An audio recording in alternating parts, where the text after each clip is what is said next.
Merci aux organisateurs et merci aussi à ceux qui assurent notre sécurité. Je vous assure qu'on va en avoir de plus en plus besoin. Merci à eux.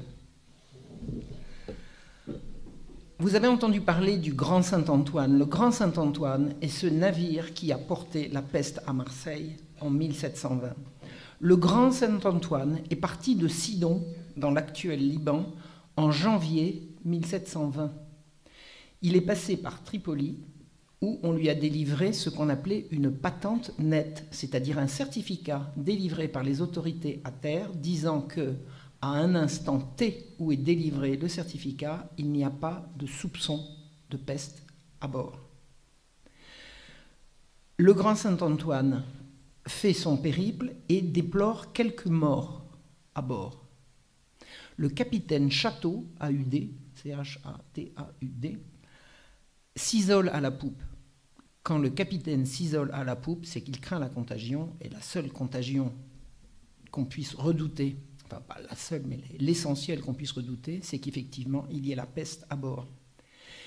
Quand il arrive au bord de Marseille, il y a déjà eu 6 morts à bord. Le 25 mai 1720, le capitaine Chateau arrive à Marseille, et on peut le voir quand on est en haut sur l'esplanade, vous savez, à l'église Saint-Laurent, on voit les 2 bâtiments de l'intendance de santé au bord du port.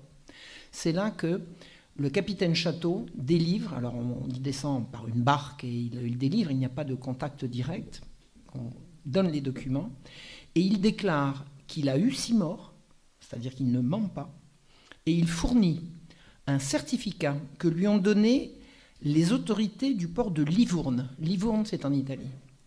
Daté du 14 mai, qui est donc le dernier port où le Grand Saint-Antoine a relâché. Alors, récapitulons. Le 25, il arrive et il fournit un certificat daté du 14. D'accord ? Et sur le certificat délivré par les autorités de Livourne, les autorités sanitaires de Livourne, il y a marqué que le Grand Saint-Antoine a déploré 6 morts de fièvre maligne pestilentielle. Qu'est-ce que c'est que ça ? Est-ce que c'est la peste ? Si c'est la peste, il y aurait marqué 6 morts de la peste. Or, il y a marqué autre chose. Donc, si ça n'est pas la peste, il y a un soupçon de peste, mais il n'y a pas de certitude. Donc ce sera une affaire d'interprétation.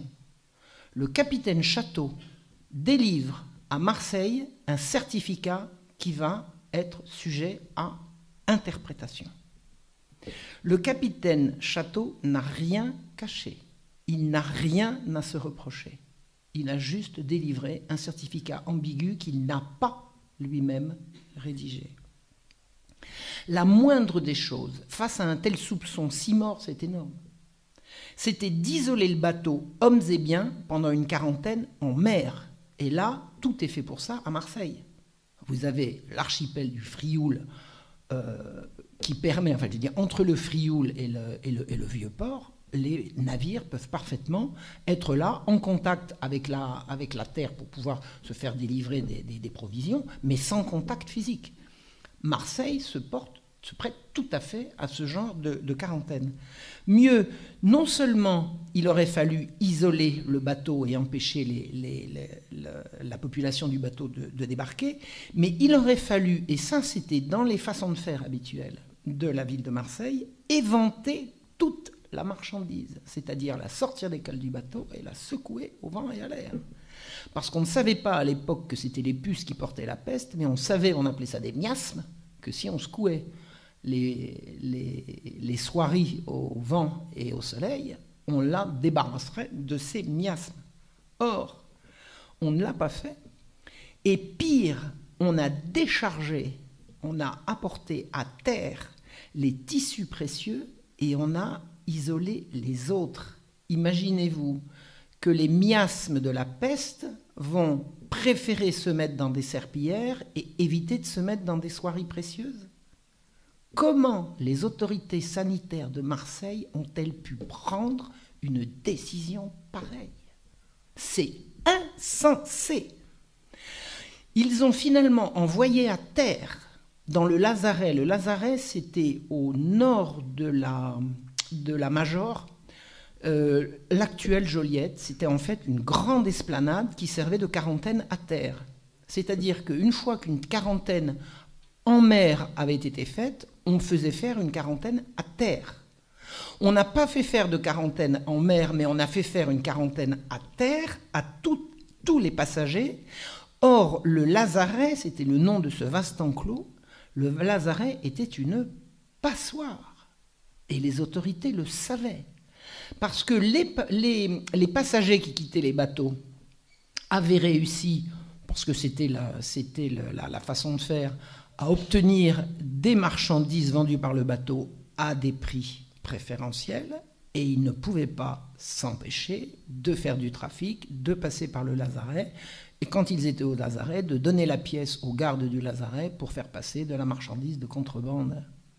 La peste est entrée dans Marseille comme ça, alors qu'il y avait une façon d'interdire qu'elle rentre, c'était d'isoler le bateau en quarantaine à mer. Et figurez-vous que la peste est entrée dans Marseille parce que ceux qui étaient chargés de sa sauvegarde, à savoir les intendants de santé obéissant eux-mêmes aux échevins de Marseille, ils étaient propriétaires d'une cargaison précieuse qui devait atteindre la foire de Beaucaire 2 mois plus tard. Si on faisait la quarantaine, les soieries précieuses ne pourraient pas atteindre la foire de Beaucaire en juillet. Vous rajoutez 15 jours à 15 jours plus un mois et vous n'aviez pas la possibilité d'aller faire 20, 30, 40 fois la culbute.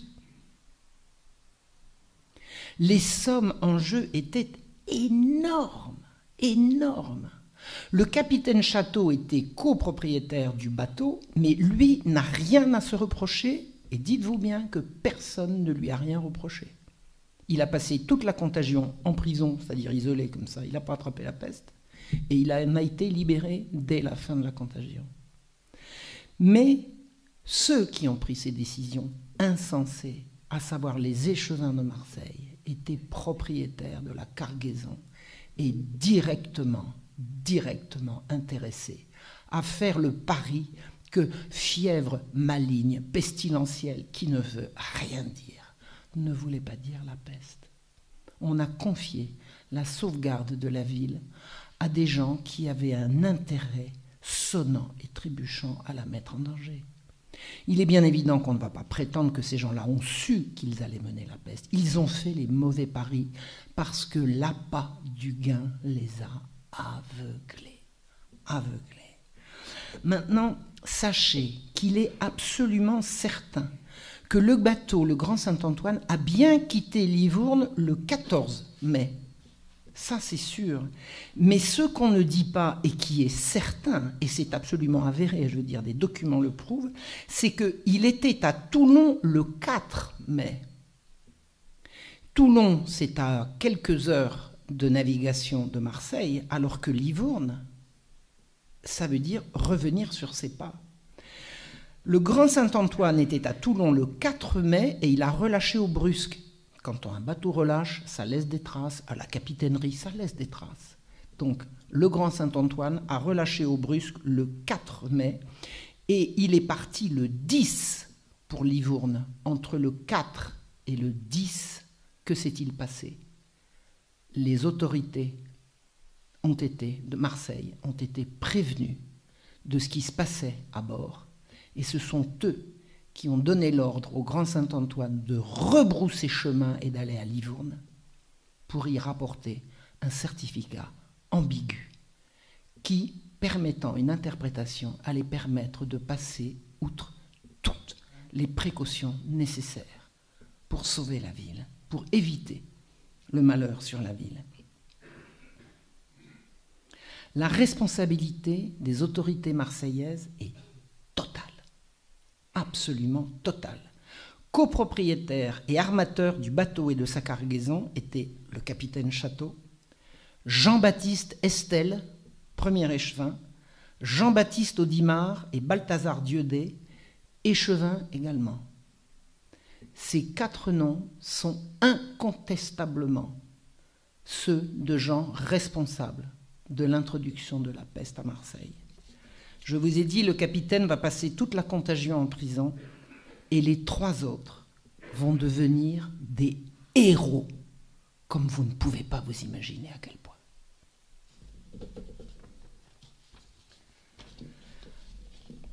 La peste est portée par des puces. Les puces sont portées par les rats. Après plusieurs semaines de navigation, les rats étaient tous morts pendant le trajet. Le bacille de la peste est entré dans la ville sur un tueur de 3 mm caché dans des étoffes précieuses. 1 mois après le débarquement, 6 personnes étaient mortes dans le lazaret. Je vous dis la zone de quarantaine qui était une authentique passoire, et un chirurgien qui avait été préposé par les autorités sanitaires de l'inspection des 6 cadavres disait « mort de maladie non contagieuse ». Mort de maladie non contagieuse, mort de maladie non contagieuse. Le 6 juillet, les autorités se décident enfin à faire une contre-visite par un médecin qui dit « mais c'est la peste ». Il y avait la peste au lazaret, donc il y avait nécessairement la peste en ville. Et quand on le sait, il n'y a plus rien à faire. C'est parti. Ça va se propager partout. On ne pourra plus l'arrêter. Et savez-vous quelle est, pour celui qui sait qu'il y a la peste, la seule issue? C'est vite, loin et immédiatement. Fuir. Le 9 juillet, on décide enfin d'envoyer par le fond toutes les marchandises du lazaret. C'est trop tard. Ça ne servit plus à rien. Le 13 juillet, écoutez bien, des allèges, vous savez, des bâtons à fond plat, venant de Marseille, sont vus à Arles, en direction de Beaucaire. La marche inexorable du profit va lâcher la peste en Provence. En ville, on annonce la mort d'une femme, puis 2. Elles ont chacune un bubon ou un charbon. La mort est à Marseille, elle va tuer 1 Marseillais sur 2 en moins de 6 mois. Le salut de ceux qui ont survécu, l'autre moitié, va tenir au dévouement inimaginable d'une poignée de héros. Les 4 échevins, Jean-Baptiste Estelle, 58 ans, Jean-Pierre Moustier, Jean-Baptiste Audimard et Balthazar Dieudé, représentants de la ville. Le marquis de Pille et Pichati de Croix-Sainte, permanents de la mairie, sur le pont tous les jours. Ils seront jour et nuit de tous les travaux, de toutes les corvées, de toutes les responsabilités, sans dormir, sans s'arrêter, sans jamais penser à eux-mêmes, avec une obsession. Sauver Marseille. Le chevalier Rose, âgé de 45 ans, il vient se mettre à la disposition de la ville et de ces messieurs. Lui, il est responsable d'aucun mal. Il n'a fait aucun mal. Il est juste disponible et il a un grand cœur. Il sera un de ces héros pour lesquels les mots manquent. Et enfin, Monseigneur Henri de Belzins, évêque de Marseille. Pour vous parler du dévouement des échevins, il faut vous expliquer que la première chose qu'ils ont eu à faire, ça a été de prendre contact avec l'autorité royale qui siégeait à Aix. Aix, c'est le lieu à la fois du Parlement de province et de l'intendant. L'intendant, c'est le représentant du roi dans la province. Et pour jamais le contact n'a été rompu entre la ville pestiférée et l'autorité royale, parce que des courriers étaient déposés sur un lieu que j'appelle un sas, ce n'est pas ça qu'on disait, mais l'idée peut vous paraître parlante. On avait établi un sas entre Aix et Marseille où des courriers étaient déposés et où pouvaient être pris dans les 2 sens. Donc jamais le contact n'a été rompu entre la ville pestiférée et l'autorité royale. Jusqu'au bout, ce contact sera permanent dans les 2 sens. Une fois que le contact est pris avec les autorités d'Aix, on va s'occuper de quoi? D'enterrer les morts. Au début, on les enterre la nuit, pour ne pas affoler la population. Eh bien, Jean-Pierre Moustier, échevin, c'est-à-dire magistrat municipal, il se rend le 10 juillet à 23h, place de l'Anche. J'y étais cet après-midi. place de l'Anche, avec 2 personnes, sans faire de bruit, discrètement, on monte à l'étage, on descend un mort, on descend un malade, et on fait descendre les bien portants. On emmène tout le monde sur la pointe des pieds pour ne pas réveiller personne. Et une fois qu'on les a mis à l'abri, on revient murer la porte à chaud et à sable pour que les miasmes ne sortent pas. Et le lendemain, on recommence. Et dans la journée, on travaille. C'est-à-dire que la journée, on travaille et la nuit, on enterre les morts. Petit à petit, l'information commence à circuler. C'est quoi la place de l'Ange? C'était quoi là? Et là, l'autre, c'est quoi? Non, c'est pas la peste. Non, non, ce n'est rien, disent les autorités. Ne vous inquiétez pas, ce n'est rien. Mais la vérité va mettre des semaines à être connue. Et à un moment, à un instant T, les gens vont savoir que la ville est pestiférée, ils vont se ruer vers la sortie. C'est trop tard.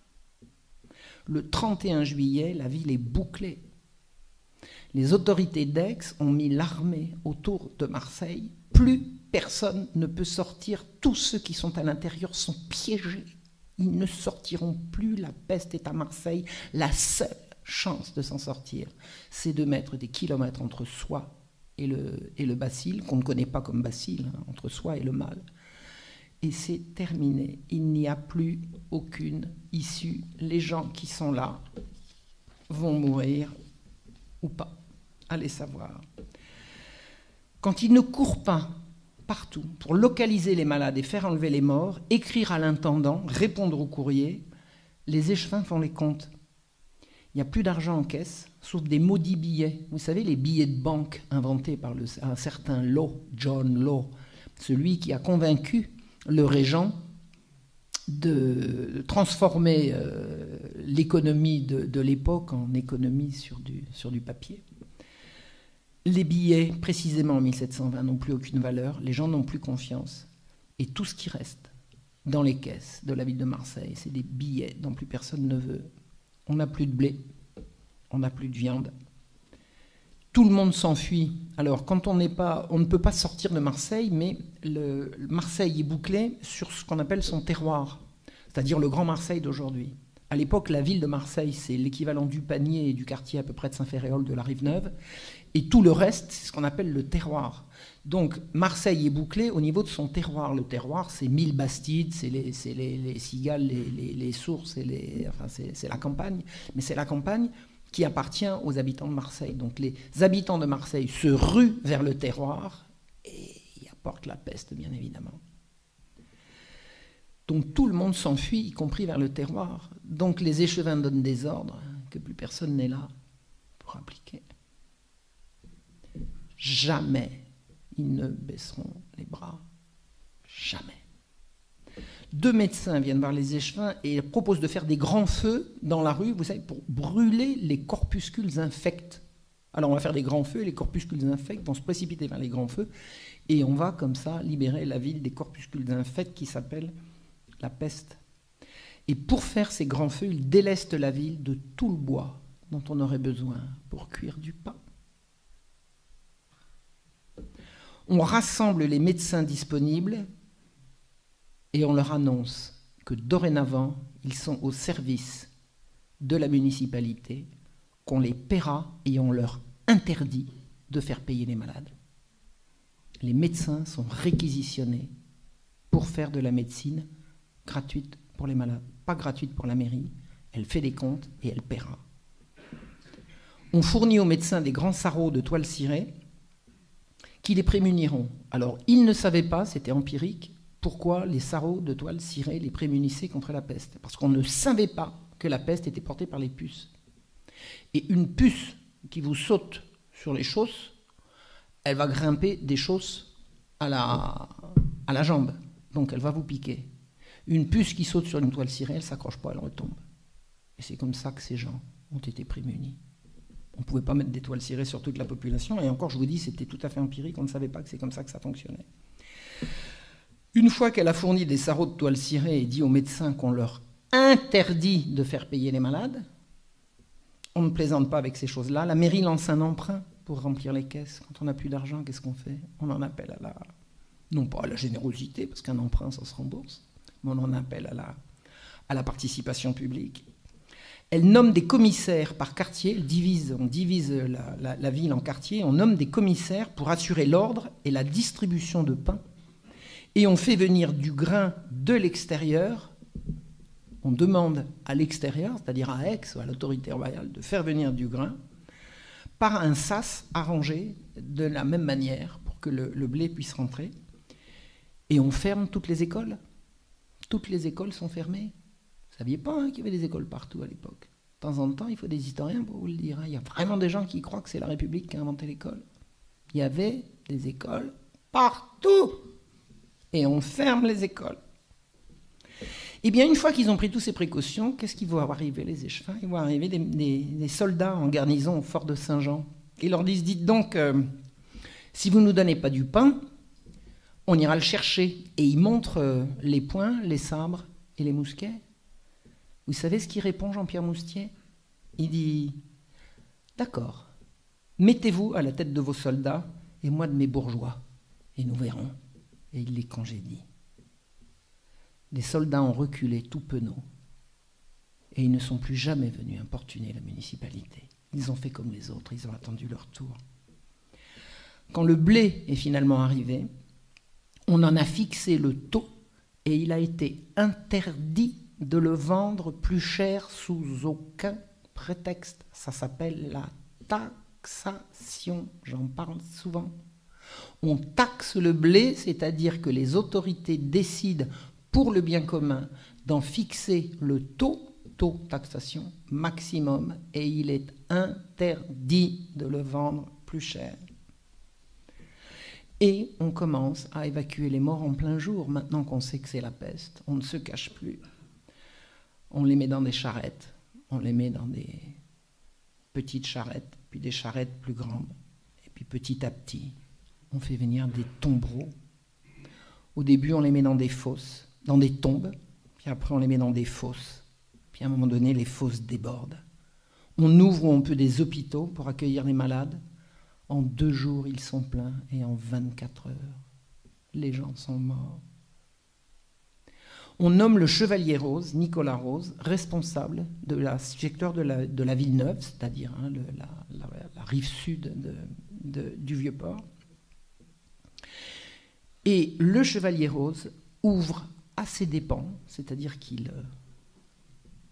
avec son propre patrimoine, il fait ouvrir des hôpitaux, notamment dans la Corderie. Il dit, il y a là un bâtiment disponible, je vais en faire à mes frais un hôpital. Les médecins et les chirurgiens ont déserté en masse. Ils sont partis dans le terroir comme les autres et on peut toujours leur dire revenez, revenez, revenez. Il y aura 4 médecins qui vont se dévouer corps et âme jusqu'au bout. Tous les autres ont fui. Le régent, alerté à Paris, va faire venir de Montpellier des médecins à qui il va donner l'ordre de venir secourir Marseille. Ces médecins, allez, rendons leur hommage, ils sont entrés dans une ville pestiférée. Merci, bravo. On est obligé de le dire. Ils ont été une calamité jusqu'à leur départ. Incompétents, pédants, dépensiers, inutiles et calamiteux. Ils se feront payer des fortunes leur outrecuidance mortelle pour tous ceux qu'ils approcheront. Ils connaissaient la purge et la saignée. La purge et la saignée. Il n'y a pas un malade passé entre leurs mains qui n'en soit mort. Et quand la contagion a été terminée, ils ont présenté la note. Ils ont présenté des notes insensées et ils ont exigé d'être payés. Pour creuser des fosses, il faut des volontaires. Eh bien, ce sont encore les échevins qui vont s'y coller et qui vont faire travailler ceux qu'ils ont réussi à y faire venir. Parce que si vous dites qu'il y a besoin de volontaires pour creuser des fosses, personne ne se présente. Mais quand un échevin en simarre, je veux dire, ils ont leur robe, je crois que ça s'appelle une simarre, j'ai dit peut-être une bêtise, je veux bien être reprise, il me semble que c'est ça. Quand ils se présentent quelque part et qu'ils donnent un ordre, ils réussissent mieux que quelqu'un d'autre à se faire obéir quand ils se déplacent personnellement, et c'est ce qu'ils font. Donc, en plein soleil, à Marseille, ils vont se déplacer partout pour faire creuser des fosses. Imaginez-vous que beaucoup de gens qui n'avaient pas de bastide dans le terroir se sont enfuis en mer. Donc il y avait des gens qui avaient des bateaux et ils sont enfuis sur les bateaux. Mais qu'est-ce qu'ils ont fait? Ils ont emmené la peste sur les bateaux. Tout simplement, la peste était partout. Et ils ont commencé à envoyer par-dessus bord leurs morts. Vous êtes sur un bateau, vous avez un mort, qu'est-ce que vous faites? Vous n'allez pas le garder. Vous l'envoyez à la mer. Le port était plein de cadavres qui empestaient tout le quartier. Mais on ne peut pas laisser le port dans cette situation. La situation est inextricable. Alors si c'est impossible, c'est pour le chevalier rose. Il dit, je m'en occupe. Il est venu, il a pris un bateau, il a traversé tout le port, il est allé vers tous les bateaux. Il s'est fait donner les cadavres, il les a transportés à terre, il s'est fait donner les malades, il les a transportés à l'hôpital. Et ensuite, il a fait nettoyer tout le port de tous les cadavres. Si c'était impossible, c'était pour le chevalier rose. Nicolas Rose sera un des héros les plus admirables de la peste. Et lui n'avait rien à se faire pardonner, il n'avait rien à se reprocher. Pour les autres, jour et nuit, c'est devenu l'enfer. Nous craignons que nos têtes ne puissent y suffire quand elles se partageraient en 10, que le bon Dieu ait pitié de nous, gémirent-ils dans une lettre le 5 août.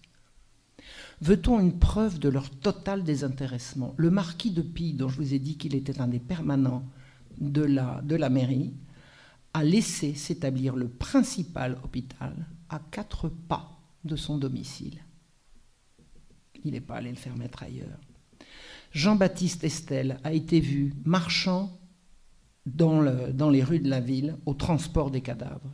Une nuit, il a glissé sur un débris gluant, il s'est étalé de tout son long sur un cadavre. Il s'est relevé, il a fait charrier le cadavre, il s'est nettoyé et il est reparti, il a continué comme devant. Rien ne pouvait les arrêter. Jean-Pierre Moustier, un jour qu'il marchait dans la rue, il a reçu par une fenêtre un emplâtre gluant de pu. Il l'a reçu en pleine figure. Il l'a retiré, il s'est nettoyé et il a repris sa course. Rien ni personne n'a pu les arrêter. Le 27 août, le 27 août, nouveau drame, le marquis de Pille tombe malade. Il ne pourra pas sortir de son hôtel. Alors on avait cru que les édiles étaient indestructibles, ben non, c'est leur tour. Le 30 août, en une nuit, 1000 nouveaux morts. 1000 nouveaux morts en une nuit, alors qu'on n'a pas encore réussi à enterrer les précédents.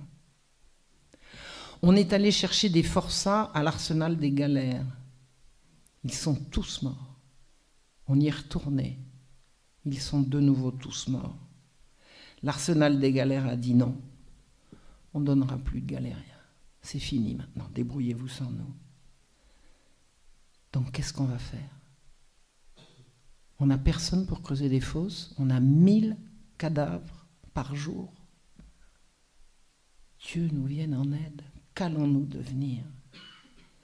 Le 3 septembre, les 4 échevins, l'archivaire, le caissier et le secrétaire de la mairie font les comptes. Depuis le début du mois de juillet, la municipalité a perdu 500 personnes. Il reste 1 ou 2 lieutenants, un capitaine et quelques valets de ville. Tous les autres sont morts. Eux sont 7. C'est tout ce qui reste pour sauver Marseille. Ils retournent à l'arsenal des galères et ils retournent demander des hommes qui, bien sûr, auront la liberté s'ils survivent. C'est le tarif, bien sûr. Vous venez nous aider à enterrer les morts et vous ne retournerez pas sur les bancs de drames. Et les expéditions recommencent. Jean-Pierre Moustier en tête. Du lever au coucher du soleil, les échevins charrient des cadavres, débarrassent les rues, tiennent la permanence à l'hôtel de ville, courent dans tous les sens pour régler 1000 problèmes. Ils font construire un hôpital de plein air et le Mistral le casse. Et quand l'hôpital de plein air est par terre, on le reconstruit. Ils travaillent 7 jours sur 7 sans prendre de repos. Un matin, on apprend que les fosses sont pleines du côté de la Major. Et que les fosses, non, c'est pas que les fosses sont pleines, on sait qu'elles sont pleines, elles se lézardent. Parce que vous savez, les corps, ça travaille, donc ça prend de la place et les fosses explosent. Il faut impérativement les recouvrir. On ne peut pas laisser des cadavres en putréfaction au milieu de la ville, en plein air. Jean-Baptiste Estel se rend à la porte d'Aix où il sait qu'on creuse de nouvelles fosses. Donc il s'y rend en personne. Et il se fait donner des paysans qui travaillent et des soldats qui vont les faire travailler. Et il emmène tout le monde à la fosse derrière la Major. Les paysans refusent. Les soldats les aiguillonnent, les paysans refusent. Essayez de faire faire à un paysan ce qu'il ne veut pas faire, vous m'en direz des nouvelles. Les paysans, ils disent non. Les soldats, ils disent non. Vous savez ce qu'il fait, Jean-Baptiste Estel? Il prend une pioche et il s'y colle, tout seul, en plein soleil. Et il creuse, et il creuse, et il creuse. Et il fait honte aux autres qui s'y mettent. Et on referme la fosse. Le 12 septembre, l'autorité a enfin été rétablie. Le régent a nommé un certain Langeron commandant en chef avec tous les pouvoirs à Marseille. La ville va être sauvée. Qui n'a pas vu Monseigneur de Belzins n'a pas vu la peste à Marseille. Henri-François Xavier de Belzins de Castelmoron. Il est né le 3 décembre 1671 au château de la Force en Périgord. Il est parent de Fénelon et du duc de la Force, dont j'ai raconté la triste mésaventure. Le duc de la Force est un duc et père, enfin un grand du royaume, qui s'est compromis à faire du trafic de chandelles. Oh là, j'ai dit. Ça, c'est pas gentil. Qui s'est compromis à faire du trafic de chandelles pendant la grande spéculation en 1720, et il a été déshonoré sur 25 générations. Mais bon, le Monseigneur de Belzins, lui, est parent, et voilà, c'est tout ce qu'il y a à en dire. La mère de Monseigneur de Belzins est comtesse de Caumont de Lauzun. C'était une protestante qui avait abjuré, qui était revenue au catholicisme et qui a élevé son fils dans le catholicisme le plus authentique et le plus rigoureux. Le jeune Henri a été formé par les jésuites à Louis-le-Grand, mais il ne sera pas jésuite lui-même. Il est arrivé à Marseille en 1709 à l'âge de 38 ans. Le Monseigneur de Belzins a participé à la grande querelle concernant le jansénisme. Le pape a condamné le jansénisme comme une hérésie. Voilà. Les jansénistes en appellent à un concile, on les nomme les appelants, c'est-à-dire que les jansénistes disent le pape a dit que le jansénisme était une hérésie, mais nous faisons appel de la décision du pape. On n'a pas à remettre en question la décision du pape, ou alors on n'est pas catholique. C'est véritablement ça déjà l'hérésie. Et Monseigneur Henri de Belzins sera toujours du parti anti-janséniste, donc il est contre les appelants. En 1720, il a 49 ans. Il est de tradition, parce que la peste arrive de loin en loin, il y a toujours plus ou moins des pestes qui sévissent dans le bassin méditerranéen, et elles ne sont rarement aussi virulentes que l'a été celle de 1720, mais il y a une tradition de se protéger contre la peste. Et en cas de contagion, il est de tradition que les gouverneurs et les consuls s'enferment à l'hôtel de ville avec de très grandes précautions. Aucun des échevins de Marseille n'a eu cette lâcheté. Ils ont refusé donc d'obéir à cette tradition. Ils se sont dévoués, comme je l'ai dit. Et on a proposé la même précaution à Monseigneur de Belzins, qui a dit à Dieu ne plaise que j'abandonne un peuple dont je suis obligé d'être le père. Il refusera de se mettre à couvert. Il sera sur tous les fronts. L'évêque sort chaque jour à pied et parcourt rues et ruelles pour approcher les malades et leur prodiguer la consolation des sacrements. Il fait distribuer à ses frais du pain et du bouillon à qui en réclame. Il distribue sans compter des aumônes aux plus pauvres qui se massent, parfois par milliers, autour de l'évêché. Les gens le suivent dans la rue.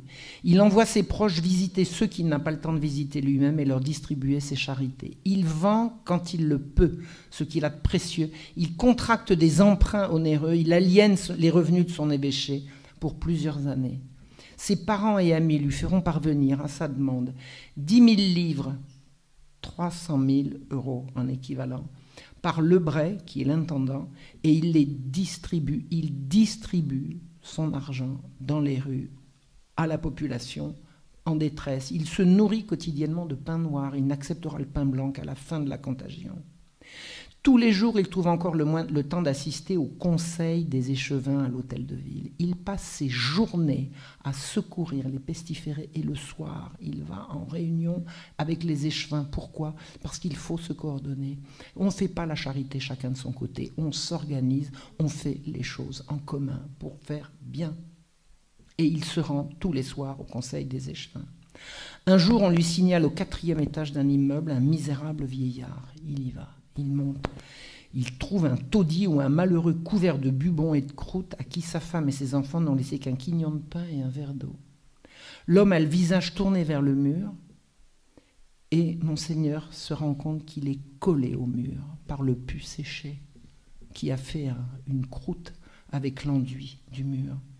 Monseigneur de Belzunce répand goutte à goutte l'eau du verre sur la plaie, il la décolle, il retourne le vieil homme et lui fait ingurgiter quelques gouttes d'un cordial.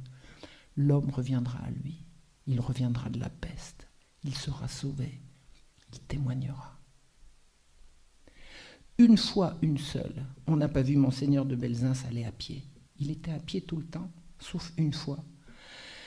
Quand il y a eu tellement de morts à Charrier qu'on a fait venir des tombereaux, la foule indignée n'a pas voulu laisser faire. Comment ? Des morts dans un tombereau, mais on n'est pas des bêtes.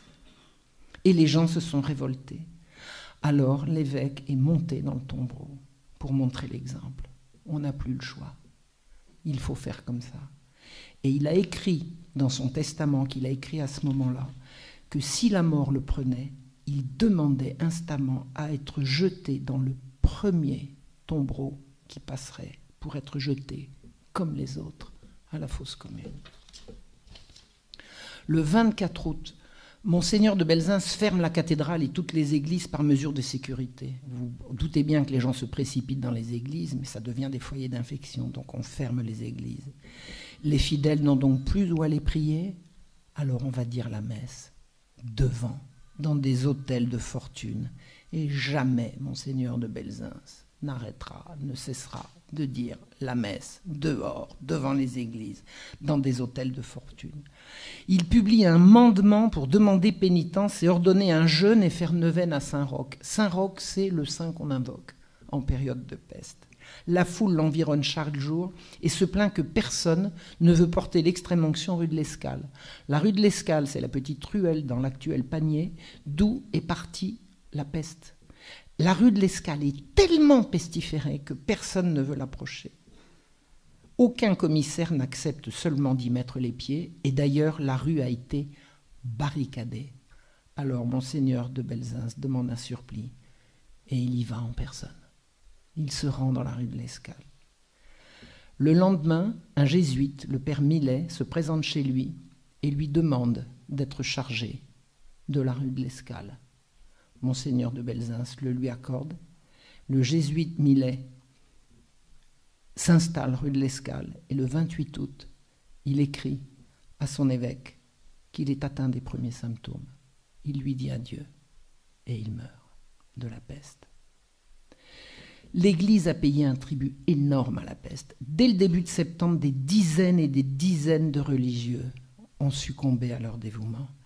L'évêque en appelle à tous ceux qui se cachent et refusent de sortir et il les menace de les priver de leurs revenus ecclésiastiques s'ils ne sortent pas. Son appel est entendu au-delà de ses espérances. La communauté des Récollets, à qui il demande quelques ouvriers, vient en totalité se mettre à sa disposition. Des prêtres forcent le blocus sanitaire pour entrer dans Marseille.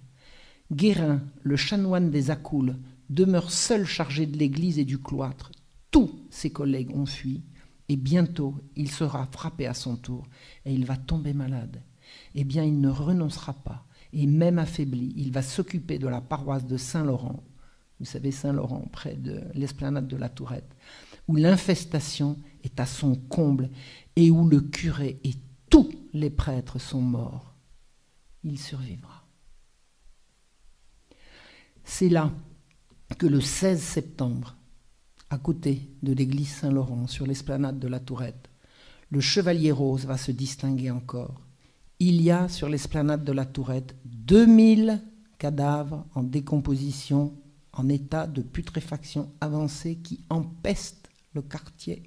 Ils grouillent tellement de verre qu'on croirait une masse mouvante. Comment débarrasser le quartier de cette horreur? C'est impossible. Alors si c'est impossible, c'est pour le chevalier rose. Le chevalier rose se fait donner des forçats. Il se rend un jour ou deux avant sur l'esplanade de la Tourette et il voit que l'esplanade est construite sur des bastions, c'est-à-dire que c'est creux à l'intérieur. Il fait ouvrir le sol de l'esplanade de la Tourette et avec ses 100 forçats, il se lance le premier contre la masse gluante et épouvantable. Il pousse et en 20 minutes, il sauve le quartier. Seuls 3 survivront, dont le chevalier rose. Les cadavres s'amoncellent tellement autour de l'évêché que l'accès en est devenu impossible. L'intendant Lebray écrit à son ami, Monseigneur de Belzunce, pour lui dire de déménager dans le quartier de Saint-Ferréol, où il pourra loger le temps de la contagion. Le 14 septembre, il se rend donc dans la résidence de l'intendant Lebray, et les pauvres le suivent. Partout où Monseigneur de Belzunce marche, les pauvres le suivent pour avoir ses charités, pour avoir sa charité, pour avoir ses sacrements. On le voit en bateau traverser le port et se rendre à la Rive-Neuve. On le voit à l'hôtel de ville pour les réunions avec les magistrats. On le voit dans tous les quartiers distribuer à pleine main les secours en argent qu'il peut donner, suivi partout de la foule.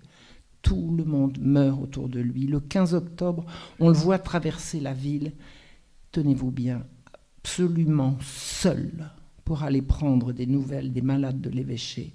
Il n'a plus ni aumônier, ni chanoine, ni domestique, ni personne. Tout le monde est mort autour de lui.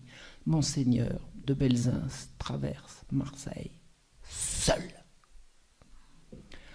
Aucun prêtre appelant, c'est-à-dire aucun prêtre janséniste, ne se rangera de son côté. Aucun. Seul, il dit la messe, il confesse les pénitents, il baptise les nouveau-nés et il donne des bénédictions nuptiales. Il reste des gens pour se marier au milieu de cet enfer. Écoutez ce qu'écrit Monseigneur de Belzunce le 18 octobre 1720. « Il est vrai, monsieur, qu'étant enveloppé depuis 4 mois des ombres de la mort, voyant sans cesse des morts et des mourants, voyant chaque jour abattre à mes côtés tout ce qui m'approche de plus près, il est vrai que je suis digne de toute votre compassion. Mais je ne mérite en aucune façon toutes les louanges que vous me prodiguez par politesse. Je n'ai point vendu ma crosse, ni ma vaisselle d'argent, comme on vous l'a dit, monsieur. Je n'ai point de vaisselle, et je n'ai trouvé aucun acheteur de mes meubles et autre chose que je voulais vendre. Ainsi, il m'a fallu recourir à d'autres moyens qui m'ont été plus efficaces, et mes proches et amis ont eu la charité de me secourir dans cette triste occasion, de sorte que, par la grâce du Seigneur, quoique je n'ai rien pu vendre, j'ai pu secourir mon cher troupeau.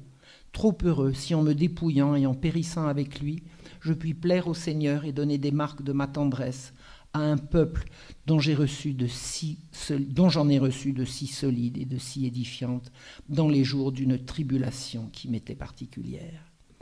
Et à propos du foyer janséniste, qu'était le collège des oratoriens, voici ce qu'il dit. « Il n'est pas de rue de Marseille, quelque petite qu'elle soit, que je n'ai parcourue plusieurs fois, et passant devant la porte du collège, je l'ai toujours vue fermée, et jamais, sortant tous les jours, je n'ai aperçu ni le père Gautier, ni aucun père de l'oratoire, j'ajoute, ni aucun appelant, c'est-à-dire aucun janséniste. Nos appelants des Accoules ont refusé de confesser leurs pénitents, quoique curés en titre par leur canonicat. Mes ordonnances, mandements et menaces de privation de bénéfices n'ont pu en ramener aucun. Et je viens de déclarer vacants et de remplir tous les canonicats de la collégiale de Saint-Martin, un appelant et du nombre des destitués. Leurs partisans, honteux de voir tout le zèle du côté de ceux qu'on taxe de morale relâchée, les jansénistes disaient que les partisans des jésuites étaient partisans d'une morale relâchée. Donc de tous ceux qu'on taxe de morale relâchée, on publiait très faussement que les pères de l'oratoire m'avaient demandé la permission de confesser les pestiférés et que je leur avais refusé. Jamais ils ne me l'ont demandé, ni directement, ni indirectement, ni par eux-mêmes, ni par autrui. Et s'ils avaient eu le zèle de confesser, ils n'avaient qu'à aller comme nous dans les rues, et comme nous, ils auraient trouvé à chaque pas, au milieu des cadavres, des personnes prêtes à expirer. Et dans le cas de nécessité, il est permis à tout prêtre d'absoudre sans approbation. Fin de citation. Au plus fort de la peste, les jansénistes refusent de faire le devoir et calomnient l'évêque. Je reprends le récit de Monseigneur. J'ai perdu 11 personnes de chez moi, j'en ai encore 5 de malades. Dieu vient de m'enlever le seul de mes chanoines qui avait eu le zèle et l'amitié de ne pas me quitter, de m'accompagner partout et même de confesser avec nous. Le chirurgien que messieurs des Galères avaient eu la bonté de mettre auprès de moi est tombé malade hier. Je suis seul avec mes aumôniers et les débris de ma maison, dont je suis sorti pour loger dans celle de monsieur Lebray, qui a eu la bonté de me la prêter. Le 14 septembre, le pape Clément XI lui envoie un bref qui est absolument magnifique. Je vous épargne les citations, il y en aurait trop. Le bref du pape est magnifique. Et il lui envoie en même temps 3 bateaux chargés de blé. Ces bateaux vont être interceptés par un pirate tunisien. Tombé aux mains des barbaresques. 3 bateaux chargés de blé.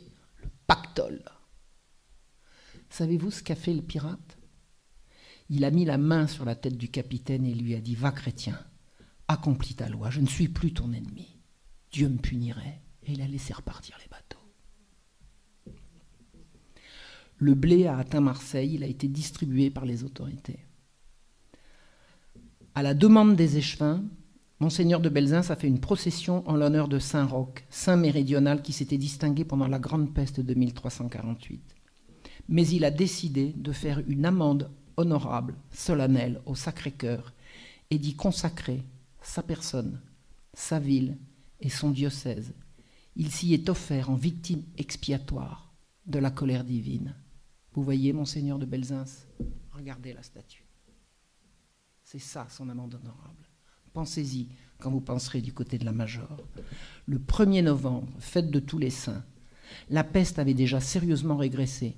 Il faut qu'on sache que la peste croît avec la chaleur et décroît avec la température. C'est comme ça. C'est le mystère de la peste. Écoutez le mandement de Monseigneur de Belzunce. Sans entrer dans le secret de tant de maisons désolées par la peste et par la faim, où l'on ne voyait que des morts et des mourants, où l'on n'entendait que des gémissements et des cris, où des cadavres qu'on avait pu enlever, pourrissant depuis plusieurs jours auprès de ceux qui n'étaient pas encore morts et souvent même dans le même lit, étaient pour ces malheureux un supplice plus dur que la mort même. Sans parler de toutes les horreurs qui n'ont pas été publiques, de quels spectacles affreux, vous et nous, pendant près de 4 mois n'avons-nous pas été et ne sommes-nous pas encore les tristes témoins. Nous avons vu tout à la fois toutes les rues de cette ville bordées des 2 côtés de morts à demi pourris, si remplies de hardes et de meubles pestiférés jetés par les fenêtres que nous ne savions plus où poser les pieds. Toutes les places publiques, toutes les portes des églises traversées de cadavres entassés et en plus d'un endroit mangé par les chiens sans qu'il fût possible, pendant un nombre très considérable de jours, de leur procurer une sépulture. Nous avons vu dans le même temps une infinité de malades devenus un objet d'horreur et d'effroi pour les personnes mêmes à qui la nature devait inspirer pour eux les sentiments les plus tendres et les plus respectueux, abandonnés de ce qu'ils avaient de plus proche, jetés inhumainement hors de leur propre maison, placés sans aucun secours dans les rues parmi les morts, dont la vue et la puanteur étaient intolérables. Combien de fois n'avons-nous pas eu le sensible regret d'en voir expirer sous nos yeux, faute de secours ? Nous avons vu les maris traîner eux-mêmes de leur maison et dans les rues les corps de leurs femmes, les femmes ceux de leurs maris, les pères ceux de leurs enfants et les enfants ceux de leurs pères, témoignant bien plus d'horreur pour eux que de regret de les avoir perdus. Marseille, cette ville si florissante, si superbe, si peuplée, il y a si peu de mois, cette ville si chère dont vous aimiez à faire remarquer et admirer aux étrangers les différentes beautés, dont vous vantiez si souvent avec tant de complaisance la magnificence comme la singularité du terroir, cette ville dont le commerce s'étendait d'un bout de l'univers à l'autre, Marseille, tout à coup abattue, dénuée de tout secours, abandonnée de la plupart de ses propres citoyens, qui auraient pu et qui auraient dû, à l'exemple de leur père, secourir leur patrie et soulager la misère des pauvres dans une si pressante nécessité. Cette ville enfin dans les rues de laquelle on avait il y a peu de temps de la peine à passer par l'affluence ordinaire d'un peuple qu'elle contenait, est livrée aujourd'hui à la solitude et au silence, à l'indigence, à la désolation et à la mort. Toute la France, toute l'Europe est en garde armée contre ces infortunés habitants, devenus odieux au reste des mortels, et avec lesquels on ne craint rien tant à présent que d'avoir quelque sorte de commerce. Au jour dit, dès l'aurore, toutes les cloches de Marseille sonnent. À 10 heures, l'évêque sort pieds nus, la corde au cou, une croix entre les bras. Suivi de ce qui lui reste de clerc, c'est-à-dire pas grand monde, il se dirige vers un modeste hôtel dressé sur le cours qui portera son nom, le cours Belzins. Et là, il dit la messe. Au moment de l'offertoire, à genoux, un cierge à la main, au milieu des larmes, il prononce l'amende honorable et consacre Marseille au Sacré-Cœur. Ô cœur adorable du Sauveur de tous les hommes, je vous consacre de nouveau dans cette solennité, cette ville et ce diocèse, mon cœur et celui de tous mes diocésains. Nous dévouons tous ensemble, entièrement, sans réserve et sans retour, nos cœurs à votre divin service. Venez, ô Dieu de bonté, venez en prendre possession, venez y régner seul. Venez en bannir l'amour profane et criminel des créatures et des biens périssables. Chassez-en tout ce qui vous déplaît, purifiez-en les intentions, ornez-les de toutes les vertus qui peuvent les rendre, des cœurs selon le vôtre, doux, humbles et patients. Embrasez-les du feu sacré de votre amour, qu'ils n'oublient jamais les saintes résolutions qu'ils ont formées dans ces jours de deuil et de larmes. Fortifiez leur faiblesse, soyez leur guide, leur consolateur, leur défenseur. Que rien ne soit jamais capable de les séparer de vous pendant la vie et surtout au moment redoutable de la mort. Qu'ils ne respirent plus que pour vous, afin que nos noms, étant écrits dans votre cœur comme au livre de la vie, nous vous adorions tous, nous vous louions tous, nous vous bénissions et nous vous aimions pendant toute l'éternité. Ainsi soit-il. Les échevins de Marseille ont fait la promesse que chaque année, une messe serait célébrée pour rappeler cette consécration. Eh bien, c'est désormais la Chambre de commerce de Marseille qui offre un cierge à l'archevêque en présence du premier magistrat de la ville, du représentant de l'État, des élus, des autorités civiles, militaires et économiques. Et la dernière de ces cérémonies a eu lieu 23 juin 2017. C'était un vendredi, et ça tombe toujours un vendredi. 2 semaines plus tard, le 15 novembre, Monseigneur a de nouveau fait une cérémonie aux Accoules avec une foule immense qui était présente. Il a sanctifié et béni la ville et le diocèse. Le 10 décembre, on ne signalait aucun mort. La peste était terminée. Marseille et son terroir ont perdu 50 000 personnes, la moitié de sa population. Et je ne vous parle pas de la peste en Provence. Ça peut être un autre sujet, ce ne sera pas celui d'aujourd'hui. Écoutez ce que dit, de ce que je viens de vous raconter, l'horrible, l'inénarrable Jules Michelet. Grand historien, il paraît. Je ne sais pas combien il mesurait, je crois que je suis plus grande que lui. Écoutez ce que Jules Michelet a osé écrire. L'évêque comptait sauver sa ville en la dédiant au Sacré-Cœur. Le 16 août, moi je vous ai dit 1er novembre, le 16 août, il fit avec tout le clergé une procession terrible à grand spectacle d'expiation et de pénitence. Prêchant que le fléau était un châtiment céleste, il frappa les esprits, brisa les cœurs brisés, montra derrière la mort les supplices éternels, il accablait les simples, les pauvres gens crédules, les faibles femmes craintives. Petit coup misogyne. Déjà éperdus de remords, les frayeurs aggravèrent la peste. Fin de citation. Alors, la peste a été aggravée à cause de l'évêque. Je ne répète pas, vous avez compris. Les frayeurs aggravèrent la peste. Pour Michelet, c'est Monseigneur de Belzins qui est responsable de la peste, entre autres. Et il dit, cette chose effroyable éclata le 20 août, tout se remplit de spectres ambulants. Il ose dire que le plus fort de la peste a suivi la consécration qui a eu lieu 4 mois plus tard.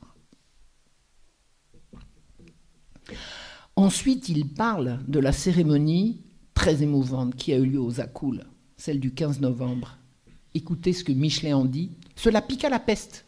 Elle revint, mais par moments capricieuse. Les fêtes et les réjouissances qui se faisaient pour son départ la provoquaient à revenir. Michelet, on appelle ça un historien. Crétin malfaisant. Je ne sais pas comment vous diriez. Je pourrais dire des gros mots, je vais me retenir. De toute façon, à l'Autène, je vous ai expliqué, la peste régresse d'elle-même. Plus il fait froid, plus elle recule. La peste reprendra très courtement en mai 1722, mais le vœu de la ville a eu lieu en mai 1722 et non le 16 août 1720. Autre calomnie de Michelet, il dit « Un vaste assassinat se fit. On avait entassé 3000 enfants abandonnés à l'hospice des enfants trouvés. Là, comme à l'hôpital, la féroce spéculation s'établit sur la mort et les 3000 y moururent de faim. Menteurs! Menteurs! Il y avait effectivement 3000 nourrissons orphelins dont la mère, allaitante, était morte. C'était impossible. Alors si c'est impossible, c'était pour le chevalier rose. Il est parti à cheval, battre la campagne. Il en a rapporté le soir même un gigantesque troupeau de chèvres dont on a pu nourrir tous les nourrissons. Michelet ne peut s'empêcher de vomir sa haine contre le bien. Il est comme ça. Et de Monseigneur de Belzins, il dit qu'il était bon, vaillant et généreux, mais il rajoute « L'héroïque imbécile aimait les grandes scènes où il apparaissait imposant, plein d'effets sur cette masse si émue. » On aimerait que Michelet rappelle que 250 religieux sont morts au champ d'honneur de la charité, totalement désintéressés. Après la contagion, on a proposé en récompense de son dévouement à Monseigneur de Belzins l'évêché de Laon, qui était la seconde pairie du royaume. Et vous savez, plus un évêché est important, plus les revenus sont importants. Et le riche archevêché de Bordeaux, qui l'aurait rapproché de sa famille. Non, je ne quitterai jamais Marseille. Jamais, jamais je ne quitterai Marseille. Il a refusé. L'Europe entière s'est coalisée pour chanter ses louanges. C'est au sommet de sa gloire qu'en 1725, il a rejoint l'Assemblée générale du clergé à Paris. Là, il a fait un triomphe. Alors là, sa modestie a horriblement souffert. Tout le monde voulait l'approcher, tout le monde voulait le toucher. Tout le monde sait ce que Monseigneur de Belzins avait fait.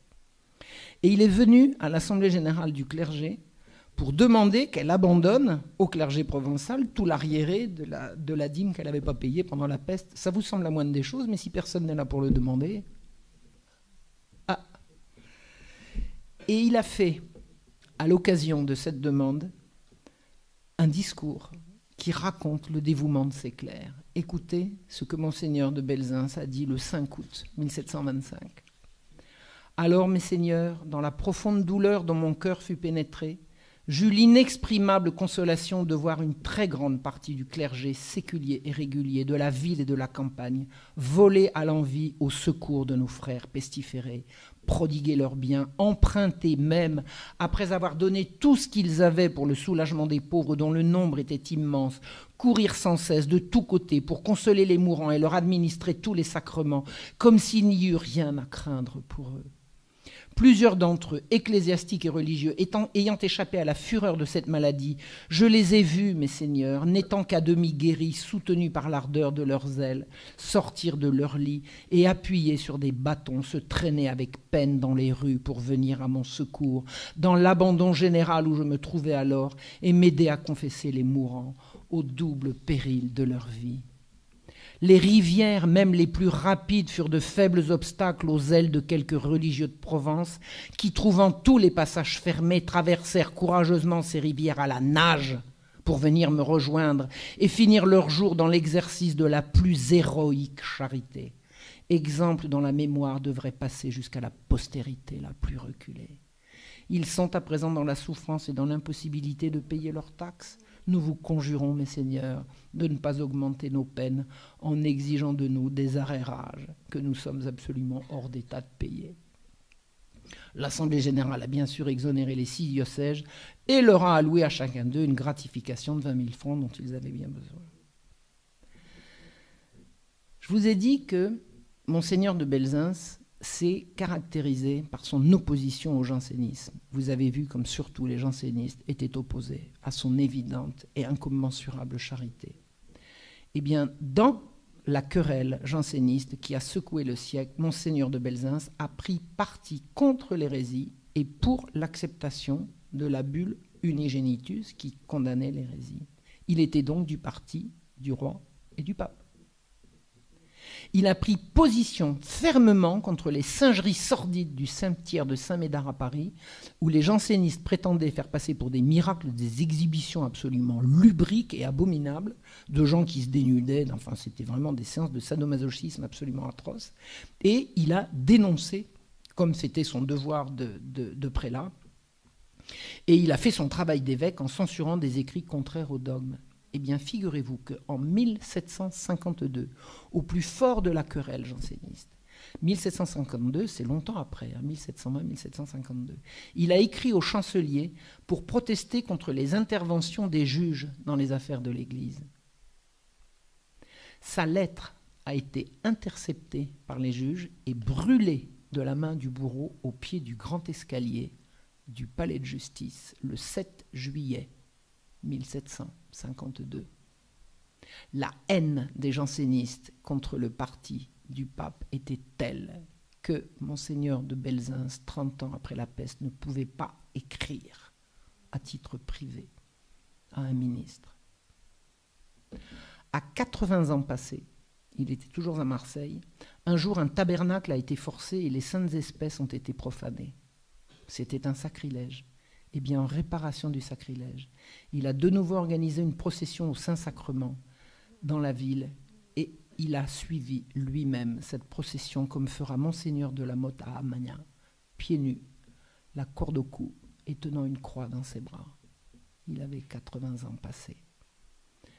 Le 4 juin 1755, dans la 40e année de son épiscopat, il meurt, âgé de 84 ans.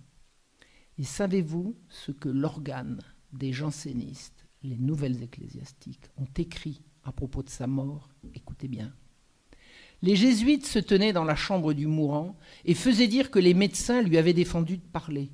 On a attribué ce refus persévérant à la crainte de troubler le malade qui avait toujours eu de grandes frayeurs de la mort. Ordure.